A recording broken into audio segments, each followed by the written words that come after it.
جرح و تعدیل کی تعریف نا اور یا ان کے مراتب. دیکھو میں آپ کو ان کی بڑی آسان تعریف آپ کو بتا دیتا ہوں کہ جرح کیا ہوتی ہے اور تعدیل کیا ہوتی ہے. لوگوں نے مختلف تعریفات بھی کی ہیں، لیکن کا خلاصہ اور آسان تعریف یہ ہے کہ کسی راوی کی اچائی بیان کرنا یہ اس کی تعدیل ہے. یہ کیا ہے؟ تعدیل ہے. اور کسی راوی کی مذمت یا اس کی دینی اعتبار سے ان کی برائی یا مذمت بیان کرنا دینی اعتبار سے، یہ ان کی کیا ہے؟ جرح ہے. کیا ہے؟ جرح ہے. یہ ان کی انتہائی آسان تعریف ہے. اگر کوئی آپ سے پوچھے نا کہ جرح و تعدیل کی کیا تعریف ہے تو آپ کہو گے کہ سر جرح تعدیل وہ ہوتی ہے کہ کسی راوی کی دینی اعتبار سے ان کی اچائی بیان کرنا کہ وہ عادل تھا، وہ فاسق نہیں تھا، اور وہ پرہیزگار تھا، وہ متقی تھا. اور جرح ان کی یہ ہے کہ ان سے بھول ہو جاتی تھی، ان کا حافظہ کمزور تھا، یا وہ فاسق تھا، فاجر تھا، وہ بدعتی تھا، تو یہ جرح ہو گیا. ظاہری بات یہ مذمت ہی تو ہے نا، اور کیا ہے؟ تو جرح و تعدیل کی یہی تعریف ہے. اچھا ایک اور بات جو انہوں نے یہاں لکھا تو نہیں، ویسے میں بتا دیتا ہوں، وہ تو ہم بعد میں پڑھیں گے بھی تفسیر مصطلح الحدیث میں.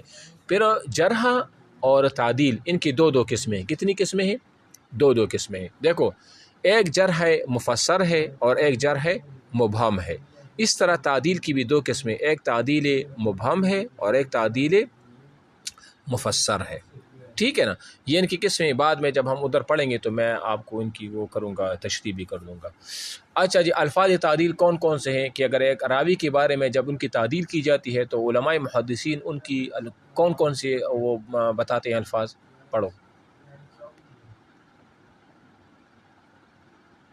ثبت حجت، یہ الفاظ ثبت یا حافظ، اوثق الناس یعنی سب سے زیادہ معتبر، ثقت متقن، یہ والی الفاظ. یعنی یہ جتنے بھی سارے الفاظ ہیں نا، آپ سے تو اس میں آپ 2-3 بس یاد کریں تاکہ اگر آپ سے پوچھا بھی جائے یا ویسے بھی تو آپ کے ذہن میں اتنی چیزیں ہونی چاہیے. الفاظ جرح آپ پڑھیں.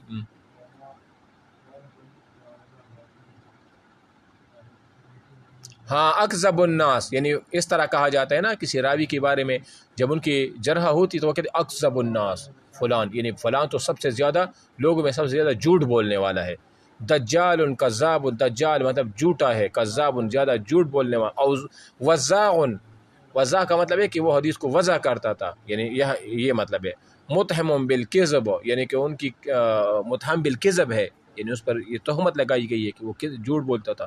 تو یہ چیزیں جو ہے نا، یہ کیا ہے؟ یہ الفاظ جرح ہے.